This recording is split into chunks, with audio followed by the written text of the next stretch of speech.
ဒါကတော့ကမ္ဘာအကြီးမားဆုံးလိမ်လည်မှုတစ်ခုပါပဲရိုးရိုးနှုတ်ခမ်းနေတစ်ချောင်းဖြစ်ပေမဲ့တကယ်တမ်းကုန်ချစီကတပဲတောင်မရှိပါဘူး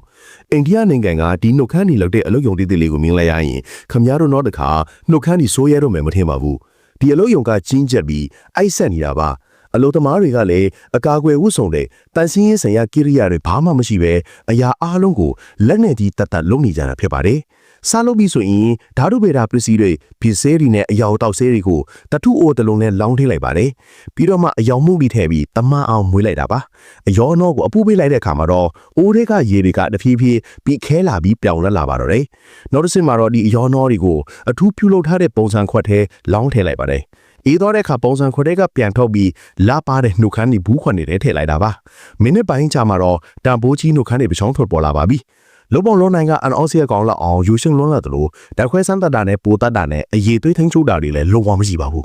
ဒါပေမဲ့လည်းထောင်နဲ့ချီပြီးထုတ်လုပ်နိုင်ပါတယ်နှုတ်ခမ်းနေတဲ့ချောင်းနဲ့ကုန်ချစီကဒါဘဲတောင်မပြေပါဘူးထုတ်ပေါ်တဲ့ဘူးခွက်တွေကိုတောင်ပြန်သုံးနိုင်ပါသေးတယ်